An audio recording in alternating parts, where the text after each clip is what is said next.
आज मेरा ब्लॉग 2 है और आज हम डिस्कस करने वाले हैं टाइप ऑफ कमर्शियल एयरलाइन। आपने अगर मेरा फर्स्ट ब्लॉग देखा होगा तो उसमें हमने डिस्कस किया था about aviation sector, types of aviation sector, और उसमें भी जो फर्स्ट टाइप था that is commercial aviation sector. उसके अंदर क्या क्या कमर्शियल प्लेन्स आते हैं, आज हम उसी के बारे में डिस्कस करने वाले हैं।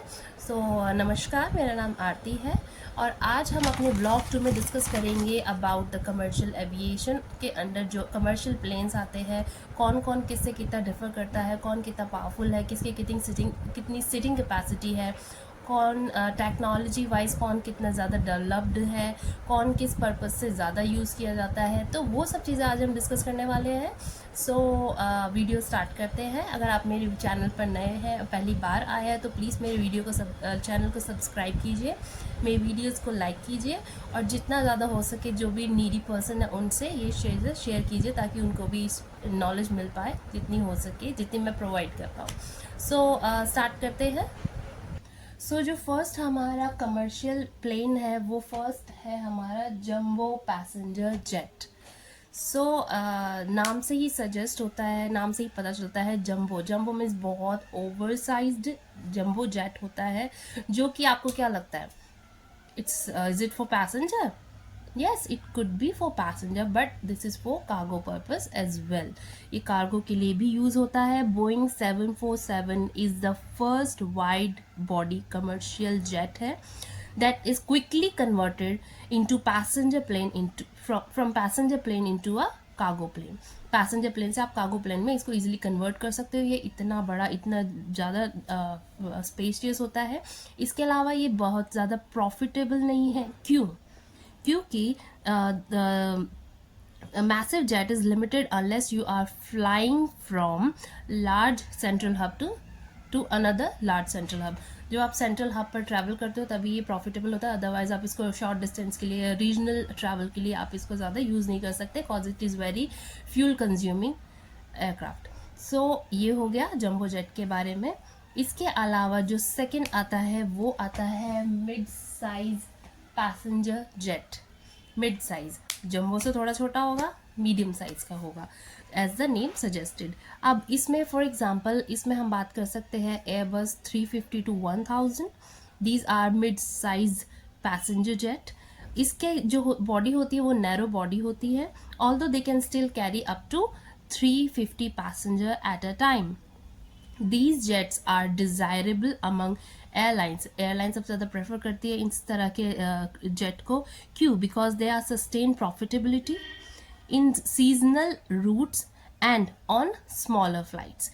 इसके अलावा ये इसका लो प्राइस टैग होता है, जिस वजह से ये मोर अट्रैक्टिव होते हैं from the point of view of investment. अब आ जाते हैं अपने नंबर 3 पर, जो है light passenger jet. Light passenger jet, हमने जंबो के बारे में पढ़ा, हमने मिड साइज पैसेंजर जेट के बारे में पढ़ा, अब है light passenger jet. As the name suggested ये लाइट होते हैं as compare to the above जिन दो के बारे में हमने बात करी उनसे। इसकी सिटिंग कैपेसिटी जो हम बोल सकते हैं वो होती है between 60 to 100 passenger at a time. इसके अलावा these are smaller in size. These jet makes them ideal choose for economic airline के नज़रिए से देखा जाए तो दीज आर मोर प्रेफरेबल, ज़्यादा प्रेफरेबल है ये। इसके अलावा जो सीटिंग जो होती है वो डिवाइडेड होती है इनटू 2 सेक्शंस फ्रॉम सेंट्रल आइल्स। इसके अलावा जो लार्जर होते हैं वो भी, उनके अंदर भी सीटिंग जो है वो डिवाइडेड होती है। These are popular for regional routes के लिए ज़्यादा पॉपुलर है because they consume less fuel and require less investment. ये बात हो गई है लाइट पैसेंजर जेट की। इसके अलावा जो हमारा नंबर 4 आता है वो है पैसेंजर टर्बो प्रॉप्स। ये क्या होता है? आपने ATR के बारे में सुना होगा, तो ये इस तरह के प्लेन्स होते हैं। तो इसमें क्या होता है, these are not as reliable as jet engines. के ज़्यादा रिलायबल नहीं होता। These aircraft are much safer than ground transportation because they are built for reliability. Turboprops engine are more fuel efficient होते हैं ये। These can also be operate and take off from shorter runways. Shorter जो छोटे runways होते हैं वहाँ पर usually इस तरह के turboprops यूज़ किए जाते हैं, जो hilly areas होते हैं जहाँ पे आपको runway ज़्यादा वास्ट, ज़्यादा बड़ा नहीं होता है, छोटे होते हैं, तो उस तरह के एरियाज़ में इस तरह के एयरक्राफ्ट का यूज़ किया जाता है, टर्बोप्रॉप्स का। तो लार्जर जो प्रॉप प्लेन्स होते हैं उसमें आता है Bombardier Q400 is an example which can carry up to 80 passenger at a time. So next आता है हमारा cargo planes number 5। So cargo airplanes कौन से होते हैं? एज अ नेम सजेस्टेड कि कार्गो के लिए यूज़ किया जाता होगा। बोइंग 747, जैसे हमने पहले भी बात की जम्बो पैसेंजर जेट में कि Boeing 747 which can be easily converted from a cargo plane to passenger plane or passenger plane to cargo plane. So 747 is the best example for cargo airplane. इसके अलावा cargo airplane Boeing Dreamlifter, इसमें जो use किया जाता है उसका नाम है Boeing Dreamlifter which can carry up to 65,000 cubic feet of cargo. इसके अलावा एक और है जो इससे ज़्यादा बड़ा साइज़ का है, वो है एयरबस बेल्यूगा एक्सेल, जो कि कैरी कर सकता है up to 78,000 cubic feet at a time. So now you can imagine ये कितने बड़े होंगे, कितने बड़े लेवल पर इनके अंदर कार्गो ट्रांसपोर्ट किया जाता है। You can't even imagine, tons के अंदर वो कार्गो होता है and they have enough space. So अगला जो हमारा नंबर 6 है, this is very light jets. अब हम इसके बारे में बात करते हैं। एज अ नेम सजेस्टेड कि थोड़े लाइट होते हैं और नॉर्मली भी आई थिंक कि शॉर्टर रूट्स के लिए आप यूज़ कर सकते हैं इजीली। सो शॉर्ट ट्रिप्स के लिए यूज़ किया जाता है from one region to another. इसके अलावा जो सीटिंग कैपेसिटी होती है वो होती है up to 8 passenger at a time.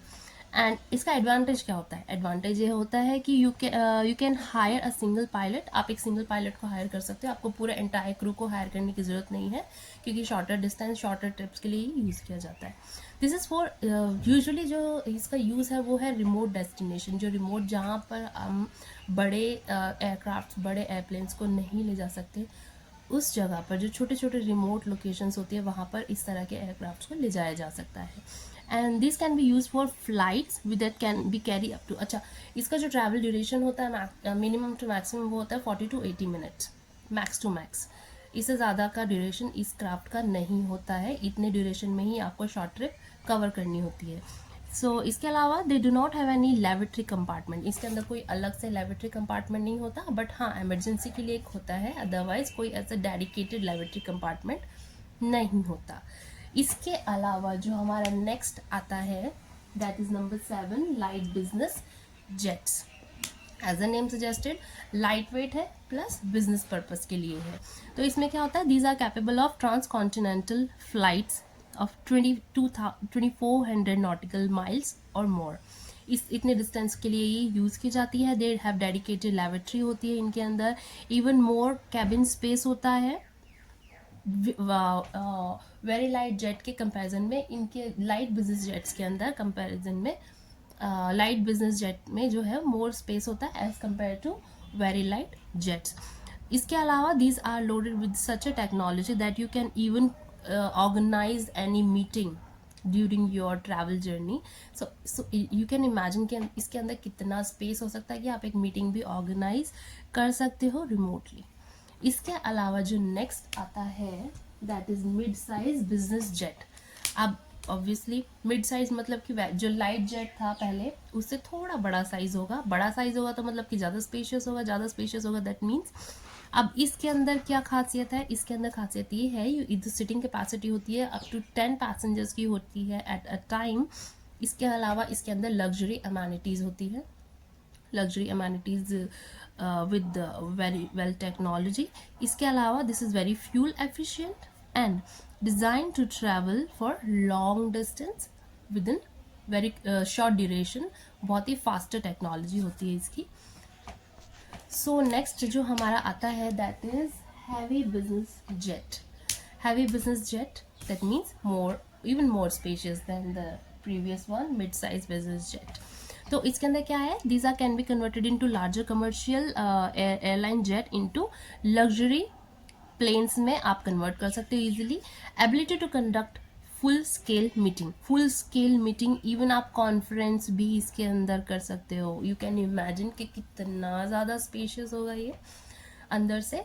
So usually किस लिए यूज़ किया जाता है, अब अब सोचिए नॉर्मल कोई भी होगा तो वो मीटिंग ऑर्गेनाइज कौन करता है, बिजनेस पर्सन और वीआईपी पर्सन, और हमारे जो पॉलिटिशियंस हैं जो ट्रैवल करते हैं और in the meanwhile they have to conduct any kind of meeting और एनी कॉन्फ्रेंस, तो वो इजीली इसके अंदर कर सकते हैं। तो इसका बेस्ट एग्जांपल है वो है बोइंग 7478 VIP, जो कि converted from commercial passenger to private luxury business flight which is use by the VIPs।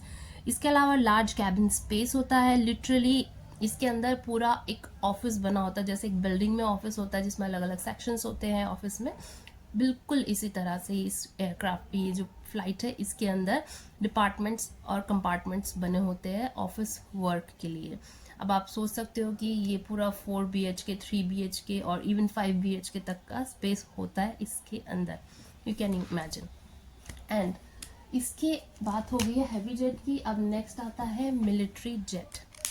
नाम से ही पता चलता है military jet, that is use by the military. अच्छा, मिलिट्री में अब कौन सा, F-18 हॉर्नेट जो है सबसे बेस्ट माना जाता है मिलिट्री जेट्स में, इसकी परफॉर्मेंस वाइज। इसके अलावा these are supersonic fighter jets होते हैं that are use to engage with enemy combatant के लिए यूज किया जाता है, और bomb strategic targets in a top secret missions जो होते हैं उनमें बॉम्ब स्ट्रेटेजिक टारगेट्स को अचीव करने के लिए इस तरह के प्लेन्स यूज किए जाते हैं बाय द मिलिट्री।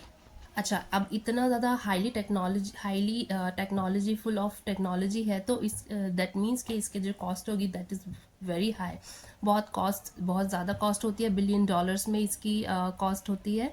इसके अलावा दीज आर डिप्लॉयड, जो इनका एयर बेस होता है वो कहाँ होता है, एयरफोर्स बेस में या फिर नेवी कैरियर्स में इस तरह के प्लेन्स जो है वो रखे जाते हैं, and they can be use for any emergency और एनी कोई कॉम्बैट करना हो, then at that moment these planes are used. So आज हमने जो है पूरे 10 एयरक्राफ्ट के बारे में पढ़ा, जिसमें कि हमारा कमर्शियल प्लेन्स के अंदर आता है jumbo passenger jet, mid size passenger jet, light passenger jet, passenger turboprops, cargo airplanes. Private jets में हमने पढ़ा है very light jet, light business jet, mid size business jet, heavy business jets and military jets. अब next जो हमारा आता है propeller planes, उसके बारे में हम थोड़ा डिटेल में डिस्कस करेंगे। तो आज मैं आज अपनी वीडियो को यही पॉज करती हूँ। हम कल प्रोपेलर जेट्स के बारे में थोड़ा डिटेल में पढ़ेंगे क्योंकि वो little bit different from these aircraft. So कैसा लगी आपको मेरी वीडियो, प्लीज़ ज़रूर बताइए कमेंट सेक्शन में। इसके अलावा आप कुछ इम्प्रूवमेंट्स चाहते हैं या कुछ अलग से आप कुछ क्वेश्चंस आपके माइंड में, वो भी आप मुझसे पूछ सकते हैं। सो आज के लिए thank you so much and नमस्कार। मेरी वीडियो को देखने के लिए बहुत बहुत धन्यवाद। मिलते हैं नेक्स्ट व्लॉग में, कल ही बात करेंगे हम प्रोपेलर जेट के बारे में। So thank you so much. मेरी वीडियोस को मेरे चैनल को सब्सक्राइब कीजिए, वीडियोस को लाइक कीजिए और जितना हो सके शेयर कीजिए। Thank you so much.